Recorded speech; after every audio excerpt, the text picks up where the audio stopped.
Welcome to English with Teacher. I'm Teacher. Thank you very much for joining me today. I hope you are having an awesome day. I know I am. So, today we are doing some advanced English lessons. And we will be doing this out of the Bible. So, for all of you following along at home, we are in Romans 1. And we are doing the second half. We are doing verses 18 to 32. Okay? So, and please like, share, and subscribe. Let's get this out there so everyone can see it. But the most important thing, the absolute nothing else matters, is my wonderful co-host. Ma'am, would you please introduce yourself? Hello, my name is Nguyen. I'm 20 years old and I'm from Vietnam. Thank you very much for joining us all the way from Vietnam, Miss Nguyen. So, first of all, I'd ask that you read the verses in front of you.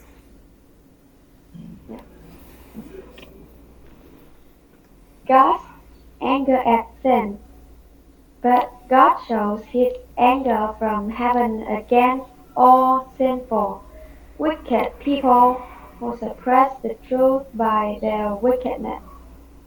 They know the truth about God because he has made it obvious to them.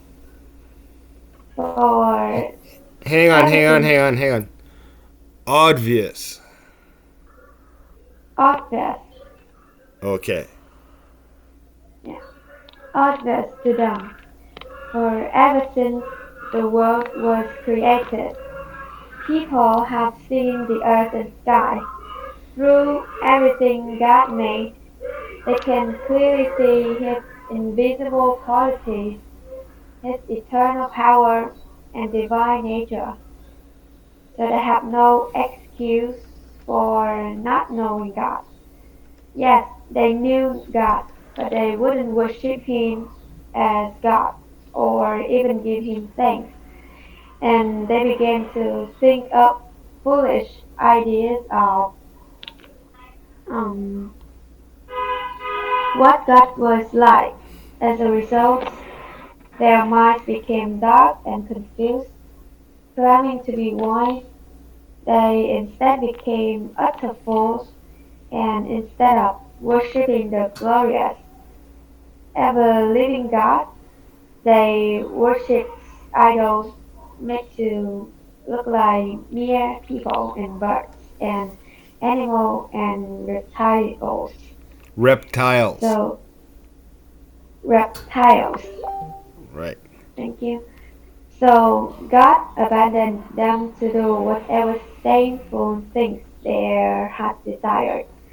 As a result, they did vile and regarding things with each other's bodies. Degrading. Degrading, Right. Degrading.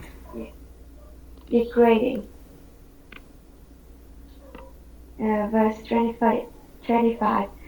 They traded me the truth about God for a lie, so they worshipped and served the thing God created instead of the Creator Himself, who is worthy of eternal praise. Amen. That is why God abandoned them to their shameful desires. Even the woman turned against the natural way to have sex and instead indulged in sex with each other. And the man, instead of having normal sexual relations with women, but with lust for each other, men did shameful things with other men, and as a result of this sin, they suffered within themselves the penalty they deserved. Since they thought it foolish to acknowledge God, He abandoned them to their foolish thinking and let them do things that should never be done. They lives became Lives. full of Whoa, lives. every lives. Right, not lives, lives. Yeah, Yeah, lives. right. Their lives became full of every kind of wickedness, sin, greed, hate, envy, or envy. I don't know. Envy. Yeah, envy, murder, quarreling, deception, malicious behavior, and Right, gossip. They are backstabbers, haters of God, insolent, proud, and boastful. They invent new ways of sinning, and they disobey their parents. They refuse to understand, break their promises, are heartless, and have no mercy. They know God's justice requires that those who do these things deserve to die, yet they do them anyway. Worse yet, they encourage others to do them too. Amen. very good, very good. Your English is excellent. So the odd word, I want to kind of clean up when you go through it.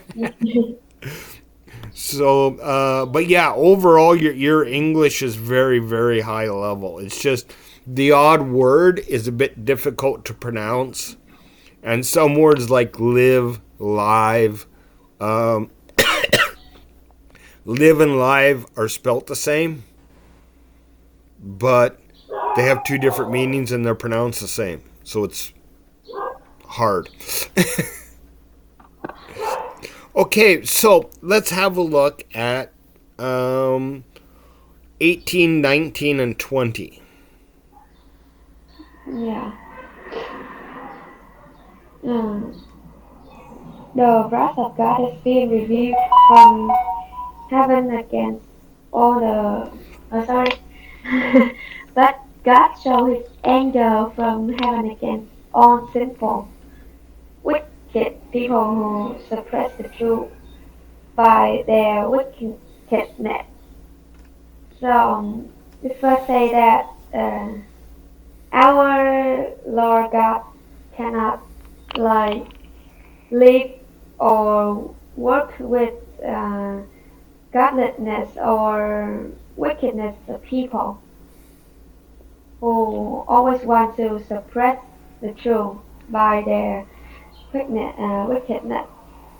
Yeah. Mm-hmm. And they also know the truth about God. Uh, he has made it obvious to them. Right. So for ever since the world was created, people have seen the earth and sky. So through everything God made, we can clearly see His invisible quality, His eternal power, and divine nature. Right. So, So we have no excuse for not knowing God. right. So, did you understand what they're saying? Um, How do we they are know? saying How do we know that about God the sin. exists? Um, we know that God exists by His create creation. Right. Have you ever heard the watchmaker's theory? Watchmaker. The watchmaker's theory. Okay, so if you were walking through the jungle, Yeah. okay, and you found a watch laying on the ground, and you picked it up and you looked at it, and you looked at all the gears and the springs and everything inside it, would you think, look at what the wind and the rain and the dirt created. Look at what it just sat there for years, and the dirt and the plants and the wind created this watch. Or would you think that somebody had to make that watch? We have to make that watch to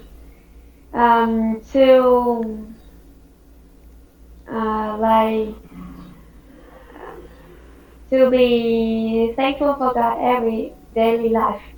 Yes, but this isn't what I'm getting at. Would you ever think that watch came into existence without someone making it?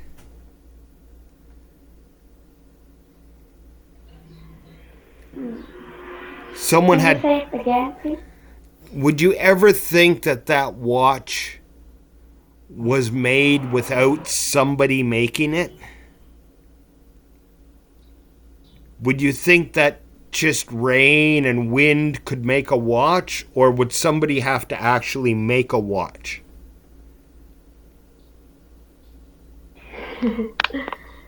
Somehow I cannot understand what you mean. Okay, if you saw something, you know what a watch is, right? To keep time. A watch, Yeah. tick, tick, tick, tick. A watch. Yeah. Okay. So if you found a watch in the jungle, right? Jungle. What is Right. jungle? The forest, in the jungle. Yeah, the forest. Right. So if you were in the forest and you found a watch, you looked at it, you would realize that it's complicated, it's precise. So somebody had to make it, right?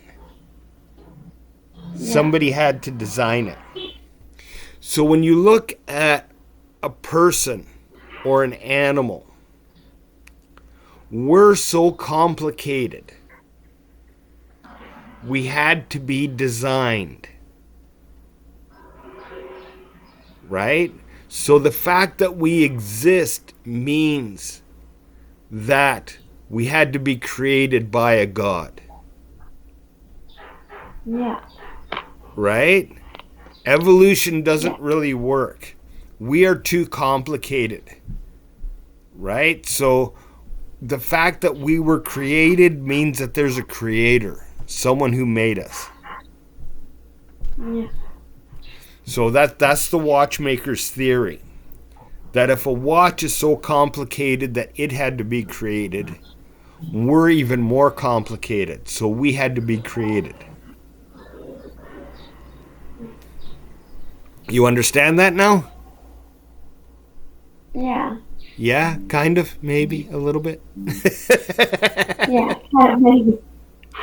It's an old thing because they teach evolution in school like it's a fact.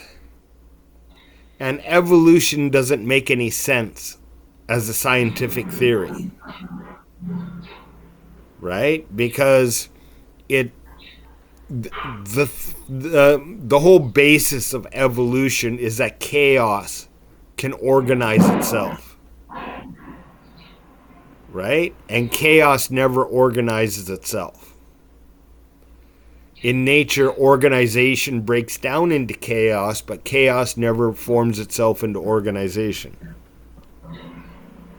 So, we couldn't have come from random chaos, scientifically. But they promote this just to say that God doesn't exist. Even though it has no basis and no facts to back it up. Okay, so let's go on to 21, 22, and 23. Yes. from 21 to 23. Yes.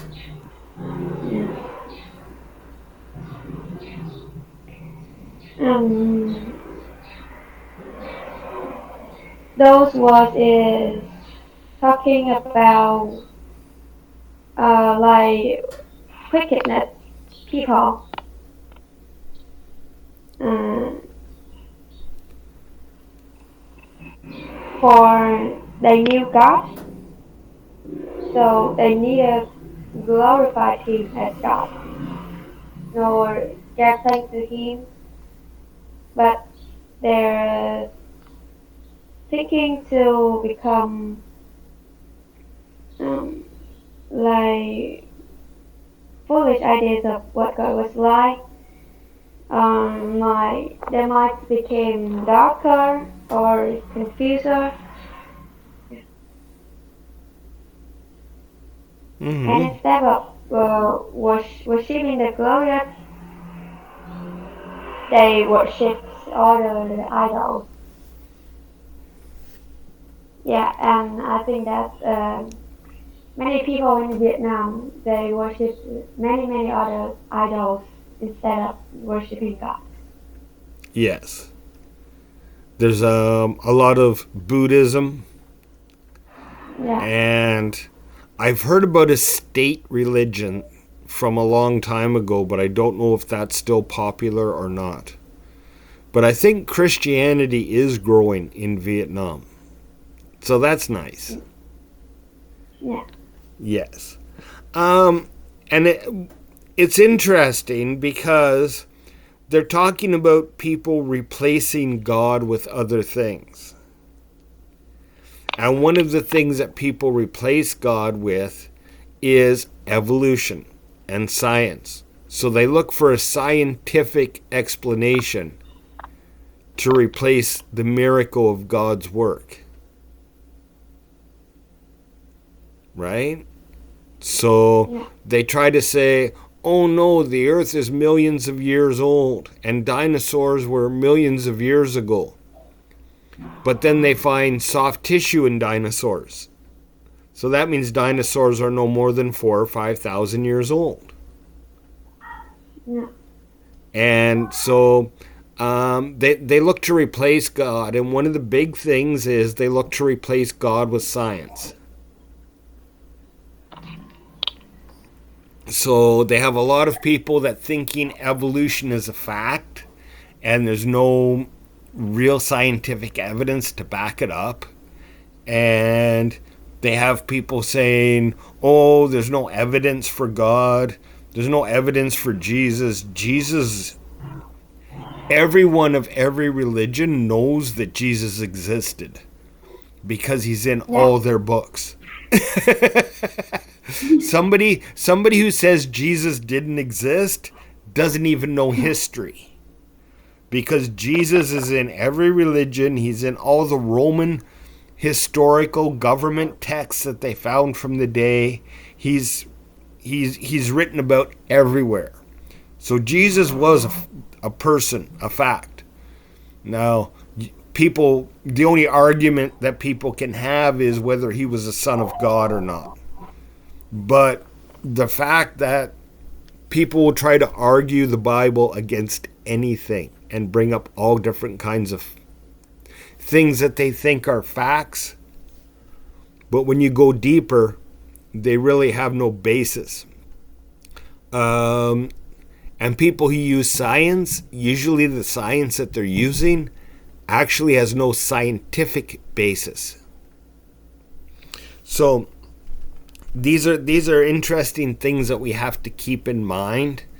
You're going to meet people who will say all kinds of things against the Bible and against God and to disprove him.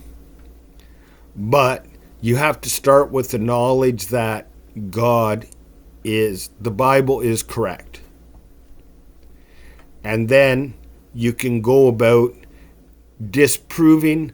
I disprove scientists with science. I never talk about the Bible with a scientist because they won't believe it anyways. But I talk about scientific theory with them that destroys evolution. Because scientifically, evolution doesn't make any sense. So, and I've done this with a few people. But there's some excellent resources out there to learn how to debate with people about these different types of things. The best one I've seen is a Bible study called The Truth Project. And if you ever get a chance, you should watch it. It is really good. It's 13 hours. Each lesson is an hour. Yeah, it's really good. Okay, so let's go on. 24 to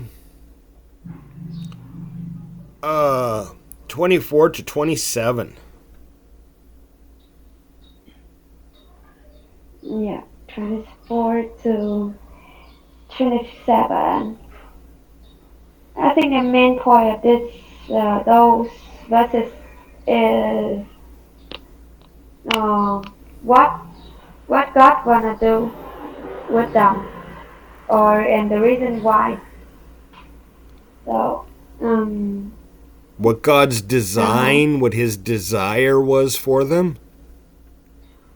yeah. Yeah, okay. So God gave them over in the sinful desires of their hearts, to sexual impurity, the degrading of their body with one another. Mm-hmm. Mm-hmm.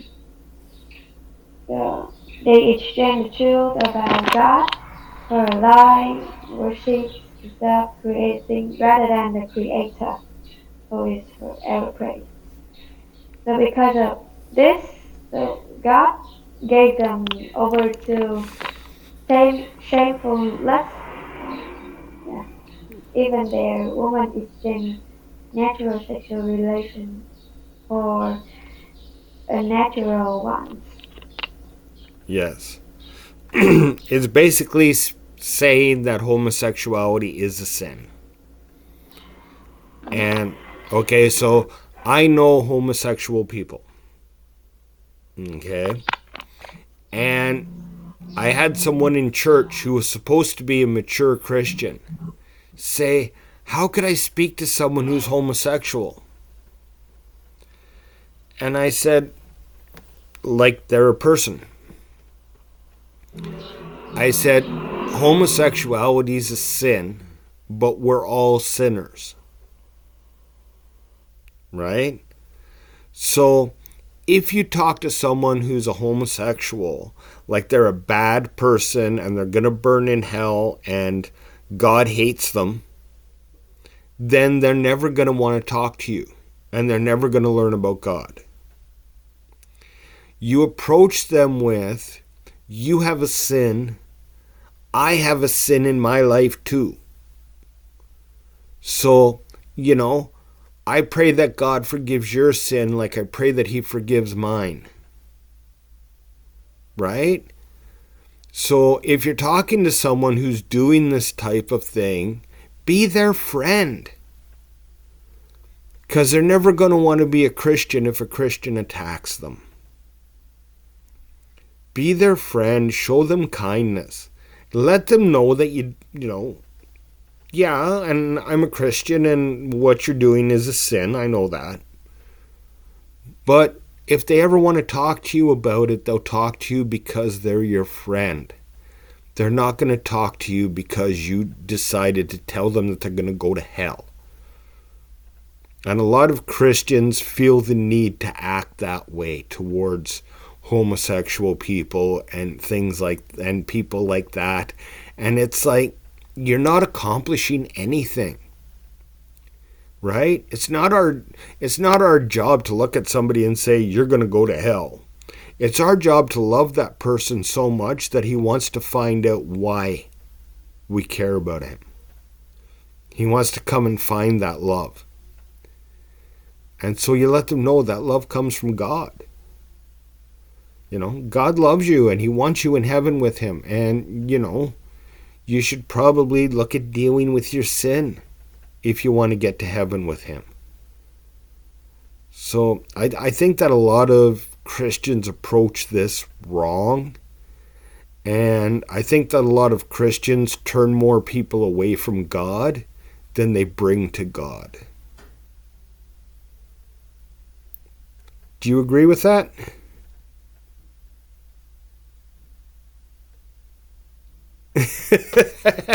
Okay. I can't hear you. I wondered if I lost you for a minute. Are you there? I can't hear you. Yeah, I'm here. Oh, okay. There we go. Okay. So, let's go on. And 28 to 32.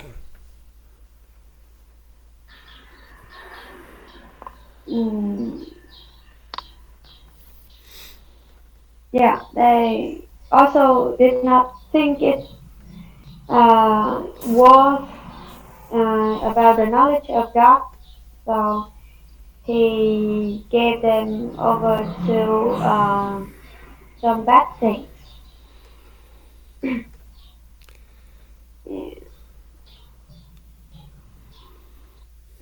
And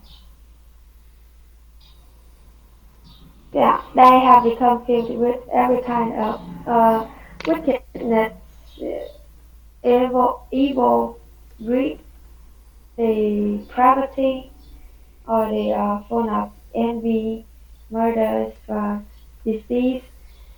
Uh, so they are gossips, slanderers, not or etc. So they have no understanding, no love, or no mercy. But they know God's righteous decree. So they not only continue to do this very thing, but also approve of those who practice them. Yes, that happens a lot in the West.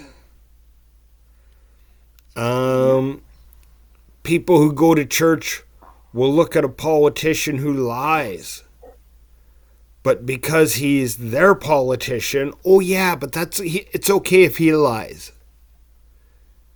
And it's like, you're a Christian and you're approving of someone lying just because he happens to be your political party. And I see this behavior in a lot of people in the West.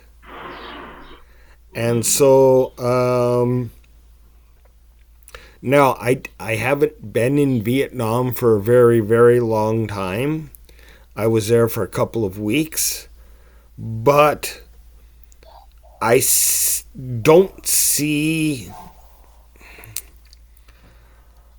I see the way people treat each other as being kinder and having more empathy towards each other in Vietnam than what people here have. A lot of it is when you spend a lot of time in your life and you realize that people don't really care and support you, you stop feeling like you need to care and support others. And that's happened to a lot of people. And so then it's a balloon effect. So one person feels this way, that affects 5 people, they affect 5 more people. And suddenly you have a culture that's so wrapped up in itself and in its own greed and narcissism that they don't look around and care about others in their community. And most of the behaviors here start with that. Yeah. Of treating each other poorly. They start with that breakdown in community. And it happens when you don't care. Jesus said, I forget exactly how it goes, but it's something along the lines of, what you do for the least of my children, you do for me. And I think that helping someone or ignoring them and leaving them on their own, abandonment, if you treat people like that, it's a reflection of God. And you run the risk of God doing the same thing to you. So I think we need to be very cautious how we treat people, especially people in churches and church leadership, because they're even going to be held to a higher standard than everyone else. Any questions?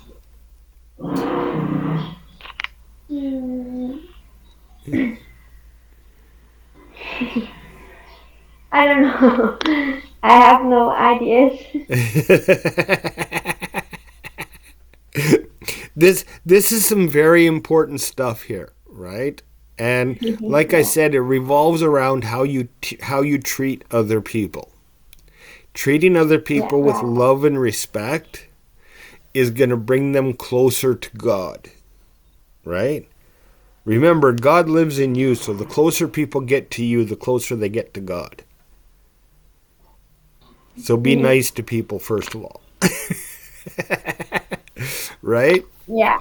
It's up to us to love people. It's up to God to judge them. Right? So only God can judge if someone's going to heaven, if someone's repented and they're going to heaven, if someone's so deep in sin they're going to hell. That's a God thing. I am not even going to try to guess at, if you're going to heaven or you're going to hell, because I have no right to do that. Right? Because by me, I should probably be going to hell. Hopefully I'm forgiven. Hopefully Jesus accepts me, and hopefully I'm going to heaven. But, I've done some bad things in my life, and so as I say, I only pray that God forgives the other person, like I pray that God please forgives me. So I think we have to start from a place of humility, realize none of us is perfect, and it's up to us to love people. It's up to God to judge them. Because I had someone ask me, well, what would you do if you were in Vietnam and somebody asked you to go to a Buddhist temple? And I said, I would say that's great. I'd love to see a Buddhist temple. And after, maybe we should go by church.